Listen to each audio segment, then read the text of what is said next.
Hi everybody, good morning. Just wanted to give a quick recap for those joining the room on the main event of today, which is the Bank of England announcement. We've got just over 1 hour to go. And the main currency obviously that we're looking at here is cable and the pound. Now I've got 4 scenarios here marked on the pound because just as a reminder before this event we're nicely poised.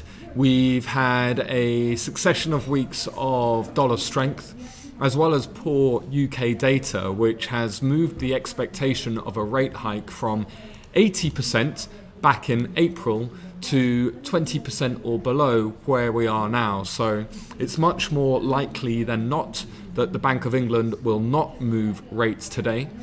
But on this chart here, I've got 4 core scenarios. So scenario 1 is that there is no rate hike at midday. Now, this is likely that there will be no rate hike, remember, but the most dovish of all would be if there were no votes to hike at all. Remember, from the Monetary Policy Committee, different voters can decide on whether the Bank of England should move rates higher or not, and if there's no hike votes, this will be a very dovish signal for future interest rate hikes out of the Bank of England.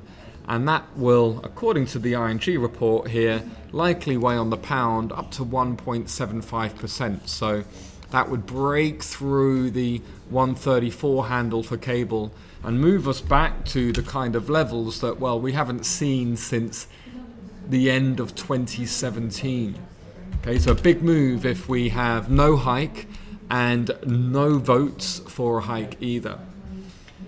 Option number 2, well, first of all, I just want to point out, you can see the other 3 options all looking for the pound to move higher, just getting above its 200 DMA here.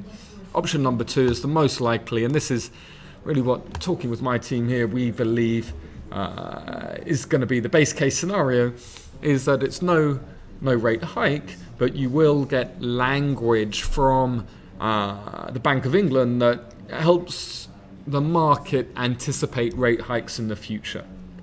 So really this is no hike but buying more time. And here for the 12:30 conference we're really going to be looking out for language that talks about the temporary impact of the weather that we saw in Q1, so the beast from the east that impacted GDP, specifically construction growth in the UK, and for Carney to talk about how those are temporary only factors and you can continue hiking rates in the future.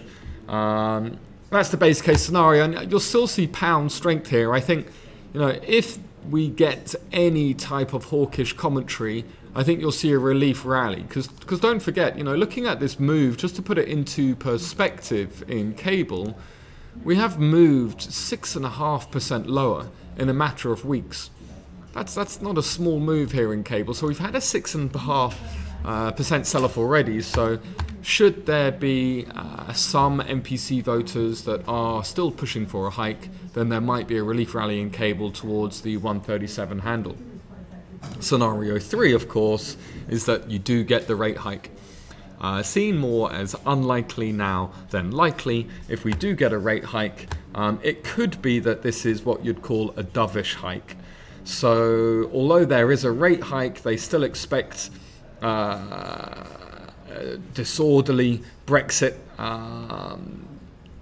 However, talk about the positives of the transaction period. So not overall hawkish commentary, but still a rate hike. That pushes us to scenario 3 on the chart, which is a move of 2%, a retracement of 2% in cable. And then the 4th option here is rate hike full speed ahead. This is full-on hawkishness with all 9 MPC members voting for a rate hike and very hawkish commentary. And on the chart, then that's moving cable to scenario 4. Now, the good thing for us as intraday traders is, as you saw by the chart, almost every single eventuality is likely to create market movement in one direction, which is really important if you're going to look for volatility and opportunity. Just remember though, you get the interest rate decision and then you get the press conference afterwards. So there's going to be two distinct opportunities here, but we're finally poised. We're in a tight range here as there's been a huge shift in expectations on what the Bank of England will do. So 1, 2, 3 or 4, we've got just over an hour to go. I'll obviously give a more detailed briefing as we get closer to that session. Interesting times. So no, necessarily, if you're not trading at the moment, that's fine. If you're going to just watch the markets, do your research, of course, that's fine too. Big event coming midday UK time.